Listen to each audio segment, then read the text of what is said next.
Hello, everybody, and welcome to today's training industry webinar, Battling the Great Resignation, Engagement and Retention Tips for Busy Leaders, sponsored by getAbstract.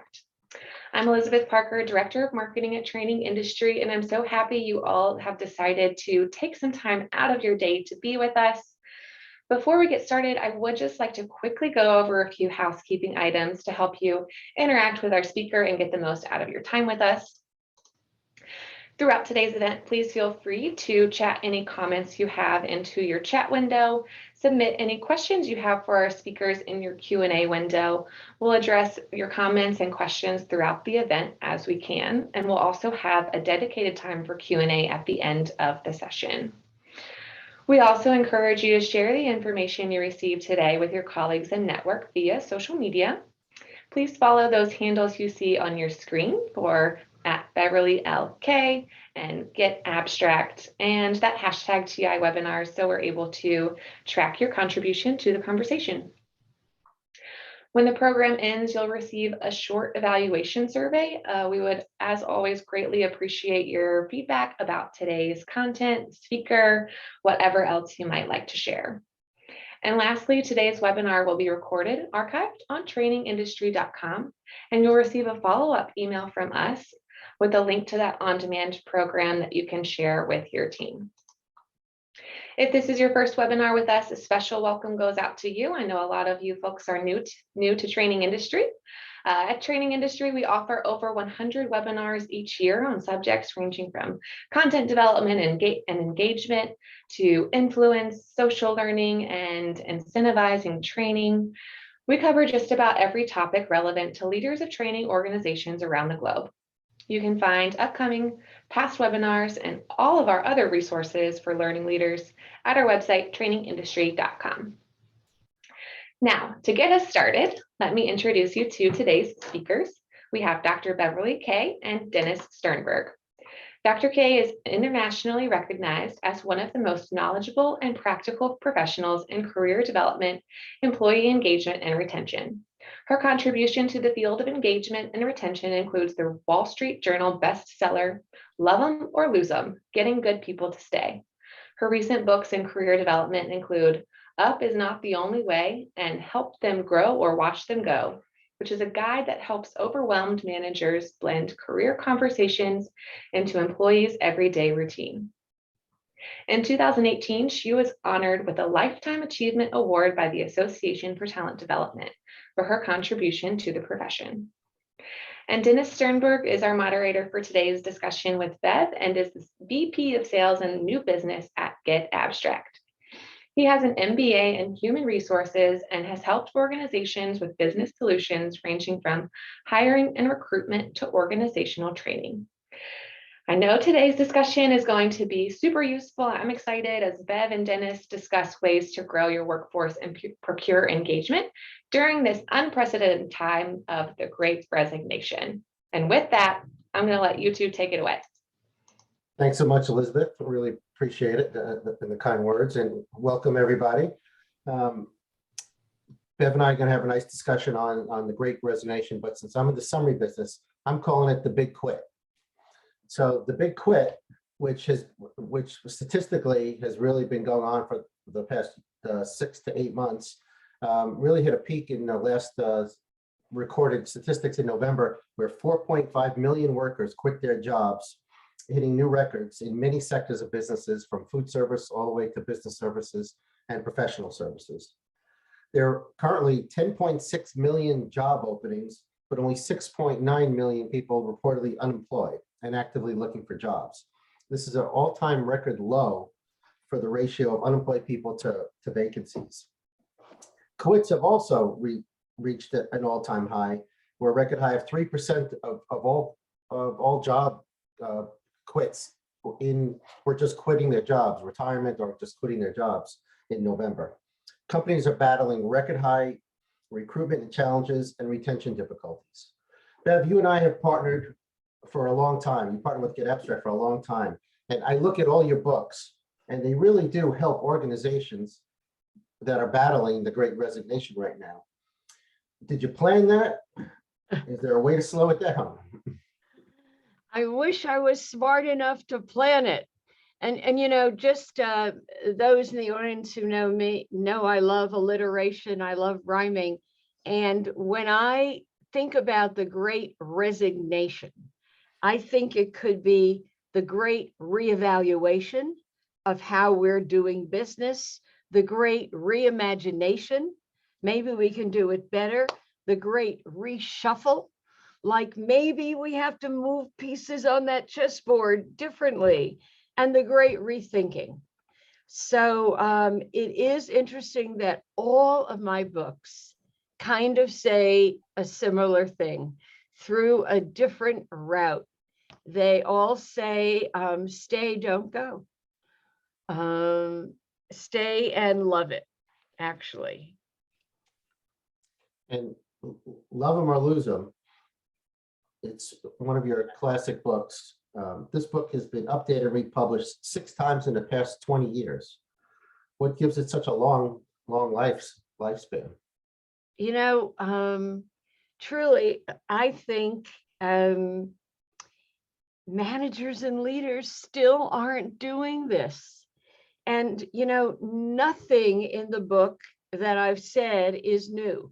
Yeah, it comes out of a lot of recent research, but it really double clicks on what we've always said, that in fact, managers, you must support the learning and growth of your people. And secondly, you need to build a relationship with each and every one of them individually. And thirdly, they want to come to a work culture that they love coming to. So that's the basics. That's what I've said for 20 years. Every 5 years, we did redo the book. And every 5 years, I found new things to say. And the research that I did showed me clearly that these 3 things are really critical. And go ahead. I was going to say your book, one of the things I really love about your book, it's set up according to the alphabet. And how did that happen? Right, it is. And before we go to the alphabet, let me just do a poll with all of you out there. And the poll is, I want to know which one of these 3 is most critical for you right now. If you're a leader, which one is the most critical? I know they're all critical. If you're an individual contributor, which one is most critical to you that you get? So cast your ballots. And while you do that, I'll just say a little bit about the research. When we went out and researched, we didn't say in our surveys, why did you leave? We said, why did you stay? And studying stay factors led us to all of the insights in the book. And Dennis is right. We wanted the book to be perfect for a crazed busy manager. So we eventually set it up according to the alphabet. So Elizabeth, let's see what the poll looks like. And wow, so interesting. Culture, I am hearing culture, culture, culture. And we all know the famous Peter Drucker quote that culture eats strategy for breakfast. Absolutely. Or lunch, one of those 2. So culture is important, learning and growth is important. Let me show you what they all mean. And if we just go to that next slide, development and growth. And let's show all the chapters that were related to development and growth. And I'll tell you something that frustrates me. When I read a lot of articles in our field, managers are told generic words. Like I just found in one article, you have to have meaningful interaction. You have to have interpersonal connections. You have to strengthen relationships. And no one says, here's how. So when Sharon and I wrote the first edition and we kept doing it, we made sure in each chapter, there were many, many hows. The top 3 that I am hearing lately are these. during COVID, certain ones pop up more than others. And if you go to that next click, you'll see the ones that are popping up most are these three. I think more than ever, individuals are saying, I want to know there are opportunities here for me, ways I can grow. They are wanting those career conversations more than ever. And they want to, and they know that up can't be for everybody, but they want to know what else. And boy, in this age of shutdown and remoteness, they still want connections more than ever. So those are the three that I'm hearing. And we're going to give you some great handouts that are going to be attached, and we'll make them available that show you how to have these kinds of conversations, all of these. The second cluster that we found had to do with culture. And culture. Everybody's looking at culture. So how do you build a culture that people want to come to? It's got to be a culture with information. It's got to be a culture that has some fun. It's got to be a culture that respects people's values and recognizes they have family. Here are the three that I hear the most right now, meaning during the last 2 years of COVID, when we do these surveys, what is popping up loud and clear? One is information. You know, everyone wants the latest, greatest info. And I'll warn every manager, if they don't feel they have it, they will make it up on your grapevine. And that grapevine is so powerful. I think COVID has taught us about space in new ways. Many we know don't want to come back. Many found a new way of working at home. Maybe we have to ask more, what worked for you at home that you can bring back to our site if in fact you have to come back. And wellness. I have never seen more issues around wellness. And I have another session coming up on Friday for healthcare. And the only in-person speech I gave this year was to a healthcare audience who taught me the words compassion fatigue. And can you imagine having your son or daughter or spouse being helped by a nurse with compassion fatigue? So we all need compassion. We all need to be careful of our burnout. So when I think culture, I think of these two do's that everybody needs to do more of. And then finally, it's relationships. And relationships, critical, and show me all of the relationships. And here's what we found employees were saying we want more of. And the ones I hear the most are, I want you to go against a rule for the sake of what I need. And never before have rules been thrown so up in the air as they are now. So are you willing to go to bat for an employee? Are you giving them enough feedback? And for heaven's sakes, are you listening to what they really want? And for those of you leaders in the audience, you're going to get the slides. Show the slides to your team and say to them, what do you want more of from me? Bev, we got a question from. There's a great conversation. Bev, sorry to interrupt. We got a question from the audience, and I want to involve our audience. Kenneth asks, how important it is to involve people in decisions that affect them and the business as a means of retention? Absolutely. And I love that Kanisha said, compassion fatigue is a great word. And you caught yourself being less compassionate with your teens who honestly need you the most. I love that you said that, Kanisha. Thank you.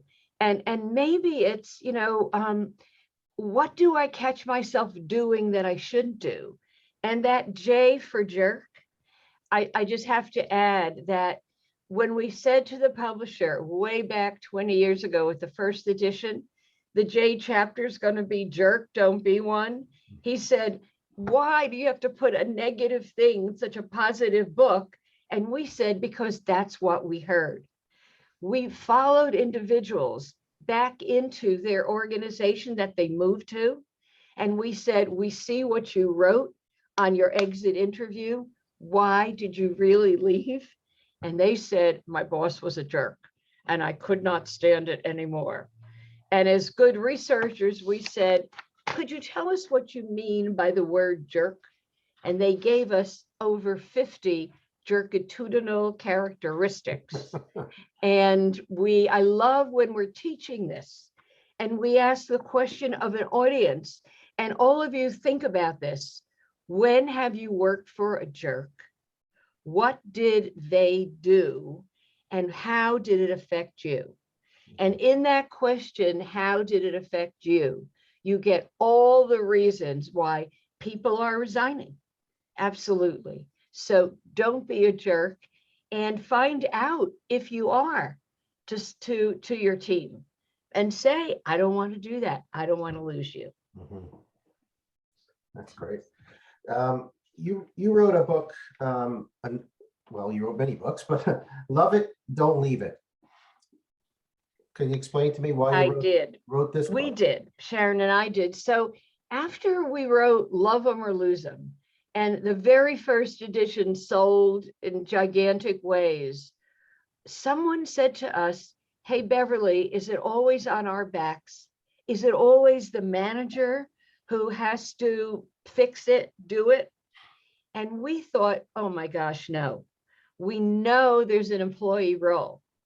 And so we wrote Love It, Don't Leave It, 26 ways to get what you want at work. Mhm. And we were shocked that it did not sell 10 times more than the other one. I think now if we brought it out, it would. You're probably right. But in that book, we used the same 26, and we said, here's what you need to ask for, and here's how you could fix it yourself. And in the very end, we said, and if you still want to go, Ms. or Mr. Employee, think about what you're giving up. Skill equity, meaning you could take the same skills to another organization and have to deploy them differently. Social equity, the pals you have in your organization, that you'll have to make new friends, etc., in the next one. Your influence equity, how you've learned to influence people to get what you want, to get on somebody's calendar, etc. You lose that.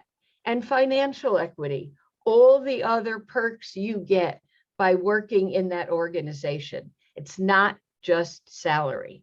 So we want employees to think about that, and managers out there. I want you to ask your people about these kinds of equity that they're giving up when they move. And I think that is so critical. Are organizations doing anything to foster employee responsibility today? You know, that they are. And Dennis, they're giving perks. They're breaking down rules about what they can give and how they can treat employees, bonuses. But I think what they could really do is ask them, what can I do to keep you? Mm-hmm. And so in the Stay interview book, and my biggest regret is we didn't trademark the word Stay interview, because everybody else wrote about it. Right. But in the Stay interview book, we say, and you can put up the rest of that slide, ask some great questions. You know, the punchline is, what can I do to keep you? What is it you need more of? What is it you want less of? And in the Stay interview book, and we're going to give you a Stay interview handout with a ton of questions to ask. I think that first one, what can I do to keep you, is symptomatic of all of them. And then if you dare, especially now in the Great Resignation, what would entice you away? And sometimes What would entice you away, you can't match. Other times you can. And so we give, when we teach this, and we teach it globally, we give a wealth of questions. And still, when I used to do this live, when my team did it live, I could see fear in the eyes of managers. Oh, I don't know if I want to ask that, because if I can't deliver on what they want, and I'll bet it's money or that promotion, then I'm making things worse. And let me show you what I think, if you try the stay conversation, you need to be aware of. And if we go to that next slide, and it is, if you feel you can't deliver, then here's what you need to do. And it's this simple. Acknowledge what it is they said they wanted. Tell the truth. I can't deliver on that right now, but I really care about you. I want you to stay on my team. What else matters? What else? And I promise, I know there are up to 1,000 people out there. If you ask what else 4 times, you will get something that you can wrap your arms around. Absolutely. And I've said to all my audiences, including the ones I did for you, Dennis, if you don't get something you can deal with, send me hate email. Bev, I should never have asked that, but I'll bet 4 what else questions was something within your grasp. So stay interviews, try it. Otherwise, you will lose talent. Why do some managers avoid these stay interviews? Well, they avoid them because they feel they can't deliver. And what I'm saying is, ask it anyway. Ask it and tell the truth. And I'll just say one short story. I had a sizable organization. Now I'm a solopreneur and I'm loving it. But I remember taking my sales team on a keep 'em walk. And I asked one of them the what else question when I couldn't deliver what she wanted. And I asked 4 what else questions. The last one, she said, okay, I want the title vice president on my card. In those days, we had cards. I said, why? She said, because my mother plays mahjong and she wants to hand out my card with vice president on it. And I said, that I can do. And so you need to keep asking the question. And you need to brainstorm with people about the what else. Right, absolutely. So you wrote a book back in 1982, and then again, you wrote it again in 2017. Up is not the only way. What's the difference between the 2 books? Well, the first book was based on my doctoral research, and it was a systems approach to career development. And I rewrote it several times, but then I realized it needed to be written in a much more fun way. And so the latest book talks about Up is not the only way, in a way that I think any manager can read, any employee can read. And Jennifer, I love that you said the act of asking alone speaks volumes. You're right, Jennifer, and I'll tell you, and asking the second question. So we ask a question, they answer, we say, and we move to the next question. Go deeper, not wider, Jennifer, and you will get so much more information. So let me tell you how we made Up is not the only way easy. I said, you got to have career leverage. And manager, any manager out there, or if you're nervous about a conversation about career goals, write the word lever with 2 R's in front of you and ask your people about any of these moves, vertical being only one. Lateral, it used to be that if you moved sideways, you're on your way out. Now sideways leads to highways. Enrichment, very important. The idea of growing right where you are. Vertical, of course. And you know what I think, Dennis, that people don't ever talk about the downside of vertical. We only talk about the upside. Right, absolutely. And we only Sure. think about the upside. And there's a huge downside that in my work makes many technical people say, I took a job as a manager, I hated it, and I'm leaving to do technical work elsewhere. Somewhere else. Don't leave. Let people know that the management position didn't fit. I think exploratory, in the age of the gig economy, gigs inside are as important as gigs outside. So there are ways for people to explore for a short period of time. And realignment. Maybe you did make a mistake in what you said yes to. You need to talk about going back, and we need to be open to it. And then finally, well, I guess sometimes the grass is greener. Now, Dennis, the stats you read in the beginning, always blow me away. Right. That it's very easy to leave and the grass looks greener, and often it is AstroTurf. So I'd love to do, oh, sorry, go ahead. We got an interesting question that I was wondering if any of your research has noticed in the past, 30 years or so. Is there a difference in reasons between why men and women leave? And that question came from Sophie. Right. And Sophie, the literature right now around the Great Recession is saying women are leaving faster than men.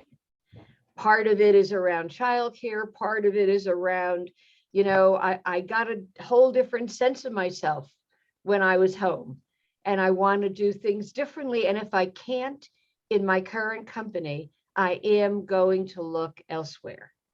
So I think we need to think about those moves, everybody in this audience, for yourself. And I love that Jennifer again said, if only you knew what you did not know. And Jennifer, you're giving me some great input. I think the more managers tell their stories of movement, the more it will be clear that not everybody moves up. And those stories have to be told. But if leaving is the only option, here's what I say in Up Is Not the Only Way about that relocation move. And if we go to the next slide, it is, I meant to ask, sorry. I was too excited. Our next poll. Poll. So I want to know which one is least discussed in your organization. Least. And as people are taking the poll, we got another question from the audience about the dangers of paying people more to keep them. Right. I'll tell you, if it's around money, do not fight around money. You will never win. I say fight around culture. Convince them that your culture and how you treat people follows all those love them ideas that I talked about earlier. If they leave for money, I'll tell you, they may come back. So let me see which is least discussed. I am curious. Wow. Try before you buy. Exploratory.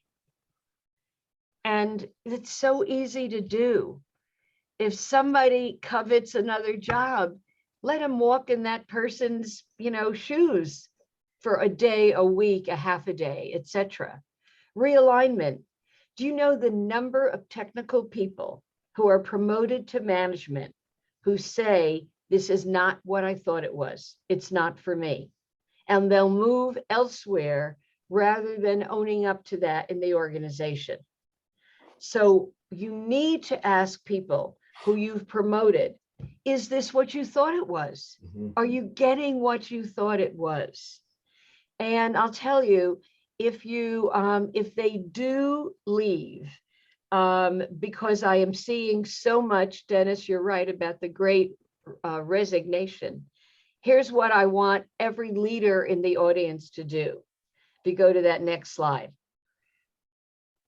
If they're determined to leave, make it an elegant exit if you want a respectful return. And boomeranging is happening all over. And Linda, thank you for the yes with 3 explanation points. Say to the person who's leaving, if you feel it, I am so sorry to lose you, but I know you're moving on to something that looks great. If it doesn't, knock on my door and let me know your new email. And I'm going to ask you if it's working, because you may get a respectful return. And thank you, Sarah, for saying you couldn't agree more. I'll bet you there's going to be more boomeranging coming back as a result of this than ever before. So very, very, very important to do this. Bev, you wrote a second career related book, Help Them Grow or Watch Them Go. What prompted you to write this one? Well, the prompt for writing this one was, can we make the discussion easier? So I've been teaching career development when we wrote this for 25 whatever years. And when Julie joined me to write Help Them Grow or Watch Them Go, we made it even easier. But the research taught us a lot. One big research question we asked managers is, why don't you have these conversations? You know, what's stopping you when you know people come for their career and they leave because they did not get what they wanted in their career? So here's what managers said is stopping them. These are the immobilizing myths that stall managers. Number 1, I just don't have time. I have so much on my plate. And when we wrote this book, Julie and I said, we want to show you how it could be a 2-minute conversation in the flow of work. So in the flow of work, not sitting down for that career conversation. There are many things you can learn. Many managers said, I'm afraid to open the door because they're all going to want up. Well, skip to myth number 4. They don't all want up. Right. They know it by now. And many managers think it's not their job. And, you know, Elizabeth, let's put up the poll while I talk these through. Many managers think it's okay for my hypos, but have a career conversation with everybody. And I've always said, yes, have a career conversation with everybody, because you have buried treasure out there. It isn't just that top 10%. And then I hear a lot from managers saying, no one did it for me, I don't know how.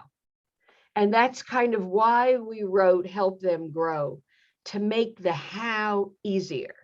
So I want to know from this audience, what most immobilizes you? You know, your managers, what stops them? Or what stops you from having a career discussion with your own direct reports? Right. And let's see how that goes. And the poll, someone said the poll needs none of the above. You know, in the future poll, Walsh, thank you. I'm going to add none of the above, but you know, I'm not surprised, not enough time. So I'm going to give you a quick example of career development in the flow.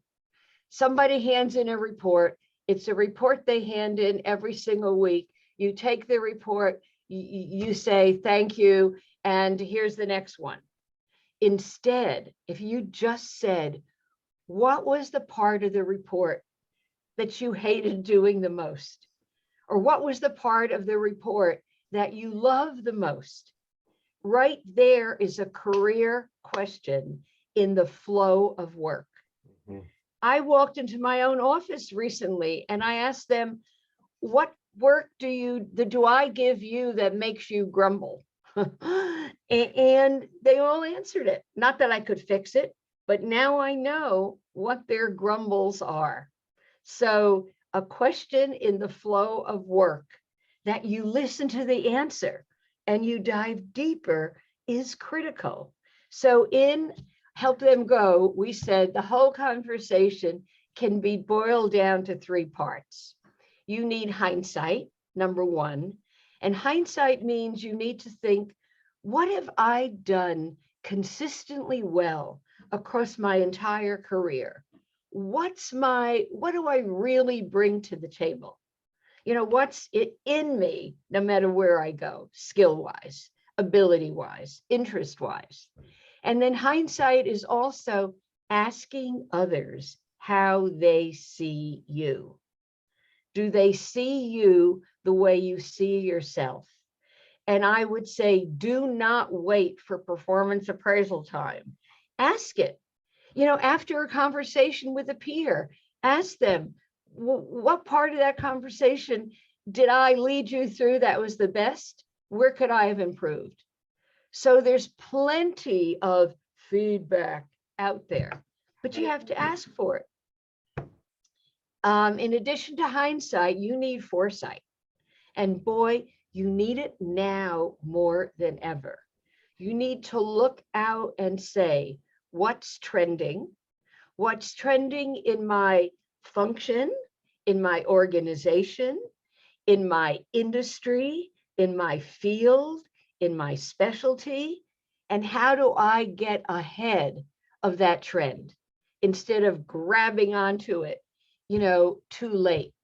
And Amy said, remote work is so valuable for women that are burdened with all the responsibilities. And employers need to acknowledge that. And Amy Miller, wherever you are, never before have managers had a peek into their employees' homes with the pets, with the kids, with the everything. To not ask any question about what you see on the screen is to ignore the person that's there. So we have so many opportunities to ask. Thank you, Amy. And once you think through hindsight and foresight, then and only then do you get to insight. And insight is, okay, what are my options? What are my choices? And how do I get there? So in a career conversation, you can't go right to how do I get there?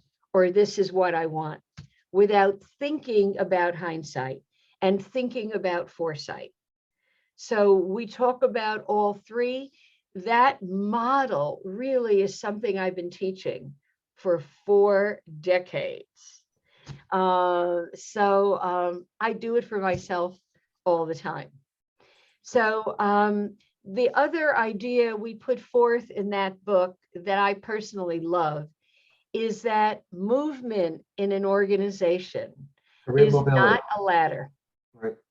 It's not a ladder. It is, in fact, not a lattice, not a jungle gym. We think it's a climbing wall. And here's why. And there is me. And Julie and I actually went to 3 different climbing wall places to experience it. That smile you see was pasted on because it was hard. But here's what we learned, 4 things. One is the top is not always the goal. I just want to get to that next rock. There are countless ways to move up or around. Many different choices. Anyone has been on one of those? The yellow route, the green route, different ways to move.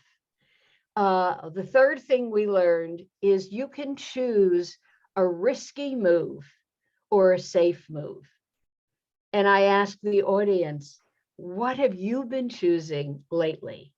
And the other big insight from the climbing wall is sometimes you have to move down to get across.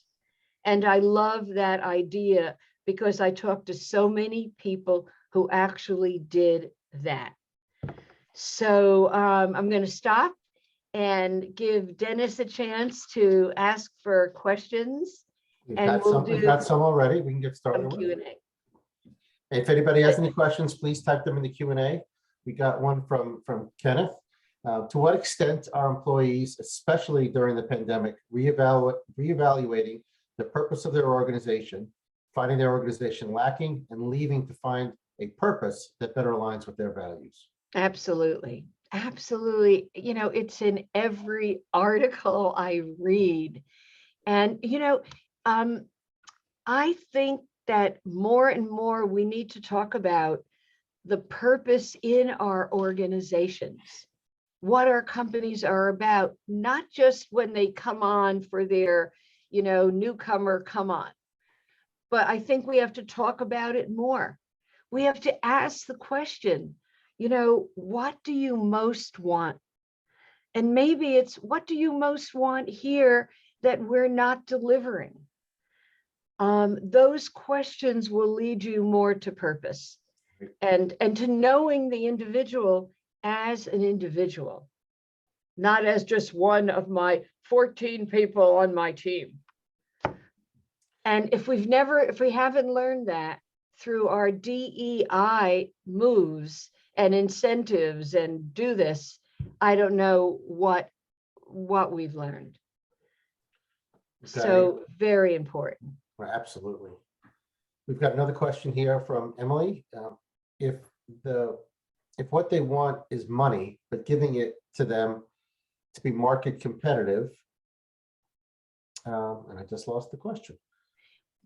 Well, I'll tell you, I think I mentioned it before, when I hear the word money, I say to leaders, when we do our work in organizations, don't compete on dollars, compete on culture. Right. And don't get into that, because I'll tell you, you'll lose them in the end anyway. I think if I remember the question that Emily was asking was if you're paying someone to stay, but that makes it more or changes the way the pay scale is within the organization, how does that affect the competition between the employees? I think it ups the competition, and I would stay away from that. You know, pay is one of those things that's impossible to change in many organizations.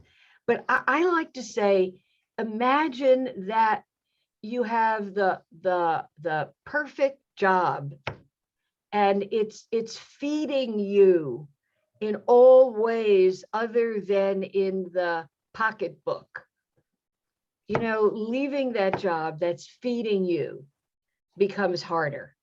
Mm-hmm. We have another question here from Chris. What are means of recruiting outside the established norms pre-pandemic to seek qualified internal and external applicants? The position posted in December has gotten one qualified internal applicant. Wow. Wow. I'm so sorry that you got one, because I think internally the treasures are there. And I always push organizations to look within and to look at people who can move inside rather than leave. And it means for managers, sometimes letting your best people go to grow inside. So I really push managers to, and in some organizations, we bring managers together to talk about small assignments they could give to each other's employees to grow them. Right. So it's growth that I think people want. Right. Here's one from Mike. He goes, thanks, Kay, for going through these. We will always be building our managers' competence, but we're finding that people are leaving even great managers and companies. Are you seeing companies winning by doing anything particularly innovative at this point? You know, if they're leaving great managers, that great manager has to do that. Am I making the exit elegant? And am I looking at what I could have done? You know, when we first rolled out Love 'em or Lose 'em, we used to force managers and organizations to have loose in the saddle conversations with their teams. Who do you think is looking around? And what could we all do to keep that person? So maybe it's not a one-on-one thing, maybe it's a group thing on how you hang on to talent, because talent is everything. Talent makes you or breaks you. And I think we all know that. Got a question here from Gloria. What can managers do when employees only see it as a move up conversation and want to move up quickly? I'd say I write down the word lever, Leverr, in front of me, and I'd say the truth. That promotion is not going to come, but I want you to grow. And here are some other ways we can talk about you growing. And I believe that you can grow without that promotion. And when it's available, then we'll have another talk. Or I would say, what do you think the downside is of moving up? Or I'd say, let me tell you about some mistakes I made by saying yes to up and then being sorry I did. And you know, Dennis, back in the days when we could be live and I faced a large audience, Right. I would say to the audience of leaders, how many of you have moved in your career other than up? Everybody raises their hand. And then I say, have you shared that story? And then hands come down. So we need a lot more storytelling in our organizations. Absolutely. Absolutely. And there's some great abstracts on storytelling at the getAbstract. And I see that Tom said, life is good, as Marshall said. And Marshall is a good friend of mine. We got our doctorates at the same time. And, you know, life is good. But I say to Marshall, not always. There are moments when life stinks. And he always pushes back on me. But I think, here's another thing. I think if we're doing work we love, we get healthier, we go through life happier. So if you're not doing work you love, and I know that Tom Rath from Gallup said the key question for wellness is, do you do what you love doing every day? And that's a big question. And I have someone on my team with a stopwatch. I'm going to ask her right when this is over if she loves what she does, because I don't ask it enough in my own office. We got a question here from Tawan Green. How do we effectively give our groups the flexibility to work whenever, however, and yet still manage the results that needed? I think maybe you hold your nose and jump. You say, okay, let's try this. Take 2 days and work remote.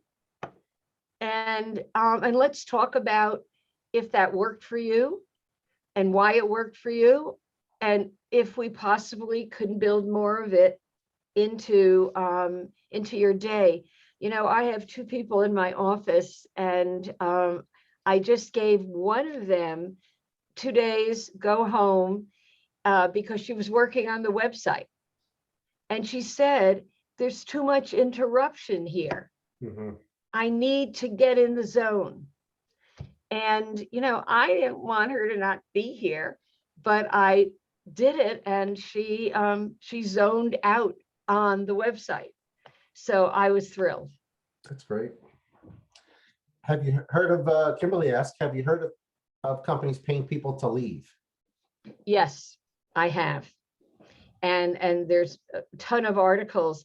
The latest I saw was $5,000, if you leave within the first 2 weeks. And it's got some good thinking behind it. Maybe I want people who are engaged, who want to be here.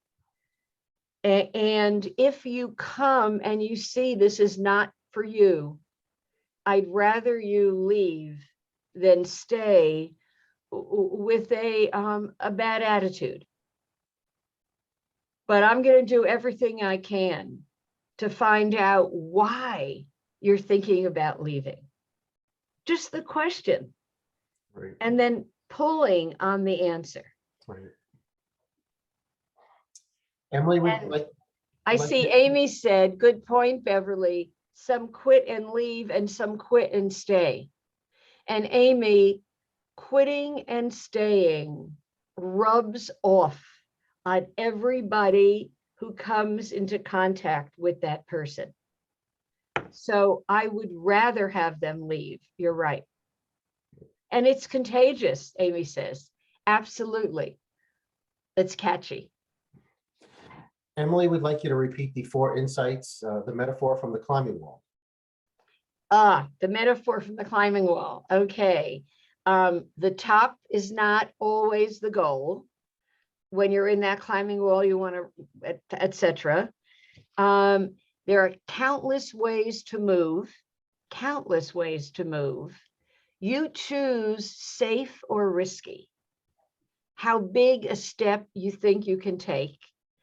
And when I did it, even though I had a belayer or whatever, I was in a harness, I watched, I didn't want to take too risky a move. And then moving down. I think sometimes we move down in order to get across into something that's more exciting or another part of the company that's going to really grow. And I love that Pearl said, I think using love to describe how you feel about your work is misleading. And that's fine. And I say to anybody who uses our work in their organization, if love is not comfortable, change it. Change it to whatever word. I'm doing something next week for a client who wants it all to be about the word care. If you care, you'll keep your people. So we're changing the title to Do You Care? And here's how. So that was a great question. I see another question here from an old friend, Patrick. He recognizes the importance of stay interviews and the career advisement function of supervisors, managers to support their employees. So his question is, how do they prepare their supervisors and managers for this function so they're comfortable having them and the conversations are valuable? You train them. Besides having them read all your books. Yeah, you train them. Yeah, you don't just read the book, sign up for the class or etc. But, I think the way you get people ready is you ask the person directly. You have a stay conversation with the individual who's leading that movement. And when I talk to clients who rolled out stay interviews, Dennis, very few of them check back with managers to say, how did it go? And fewer still ask the employee, how did it go? Mm-hmm. We have a questionnaire that asks that question in a number of ways. Very few organizations use it. And fewer ask the employee, how'd that go? Right. So hard. And I love that Kimberly just said, love is so many more things than falling in love. We need to be able to use the word without fear. And Kimberly, when we first said the title has to be Love 'Em or Lose 'Em of that book, the publisher said no, because it's a business book.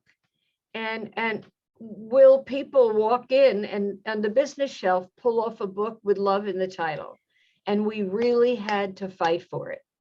And we said, there's no other word that stands for so much. Notice, recognize, say hello, acknowledge. I mean, on and on and on and on. But if so I'm falling in love with the word love more every year. And I'm glad I used it 20 years ago, and I'm proud that I'm using it now. That's great. We got a question here from Gloria.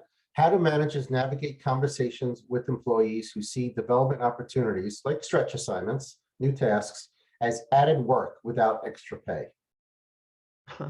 That is great. I mean, I want to close my ears. Here's how it's not added work. And I'll tell you a personal story. My husband is a rocket scientist, educated at MIT, Jet Propulsion Lab for 30 years. I remember to this day, his boss giving him an assignment to kind of help somebody else with their graphic on a slide. And my husband was insulted, like, I'm a PhD and what slides. And I said to him, ask your boss why they asked you to do that. And he did. And the boss said, because this guy really needs some coaching. And if he hears how you thought through the ideas on that slide, it'll be a great way for him to learn. Mm-hmm. Then my husband said, sure, I'll show him how to do the slide. You see, sometimes we have to ask, why did you ask me to do that? What else can I take from this assignment that feels just like it's more work? And every boss out there, when you give work, maybe you have to ask, do you know why I'm giving this to you? Do you know what I hope you'll learn? And more importantly, Dennis, after the task is done, you have to say, and what did you learn from that? Right. T.S. Eliot said, the sad thing is to have the experience and miss the meaning. So managers, we've got to not let people miss the meaning. Absolutely. You always got to ask them, what did they learn? Because it makes them rethink everything that they went through. And it really does help. I used to ask my kids that when they came home from school, what'd you learn today? Right. It really does help reinforce everything. I see we're running towards the top of the hour. Elizabeth, I'm going to ask you, we got a lot of great questions. We still got a whole bunch more here that I haven't been able to get to. What's our timing? I think we've got 2 minutes, and let me say one last thing with my last slide before we say ta-ta. And I wish I had all 5 books up there, but I'll tell you, you will pay if your people don't stay. And I don't just mean dollars and hiring a new person. I mean in the stress, in the reteaching, in the reconnecting, and all of that. So keeping your talent, and not just your top 10%, keeping all the talent on your team is really important. It's why the title says, love them or lose them, getting good people to stay. Good meaning your high flyers, your average workers, anybody that you don't want to lose. So you will pay if they don't stay. Over to you, Elizabeth. Well, thank you so much, Bev. And I know we do have several questions still in the queue, but Bev had her email there on the last slide. So hopefully you all jotted it down and we'll take advantage of that. And Bev, Dennis, thank you so much for being with us. I've really enjoyed this discussion today. It's been wonderful, and you're getting tons of kudos in the chat here. Good. Good. Yeah. I need them too, right? I love Thank it. you, Love to Elizabeth. see it. And just in closing, everybody, would love to invite you to join us for some upcoming training industry webinars very soon. You can register for these programs or watch past webinars now at trainingindustry.com. And a reminder, all of our webinars are pre-qualified for credit hour by ISPI, SHRM, HRCI, and CPTM. CPTM is a certified professional and training management program that assists you in developing core competencies to empower you to manage the future training needs of your organization. You can participate in a virtual practicum from anywhere in the world. Find out more at trainingindustry.com/training. And of course, we would love for you all to join us this year at one of 3 training industry conference and expo events happening. Our first event takes place completely online this March. If you've attended TICE in the past, you know it is the perfect conference for making connections with other L&D professionals and gleaning actionable insights from your peers. Learn more at TICE2022.com. All right, one last reminder, we'd love to hear from you in a feedback survey that you'll see pop open upon exiting the event. So please give us your feedback. Once again, also thanks to our speakers, Bev Kay and Dennis Sternberg, and of course to our sponsor, getAbstract. Thanks to all of you for your time and attention. With Training Industry, I'm Elizabeth Parker, and I hope you all have a wonderful day. Thanks so much.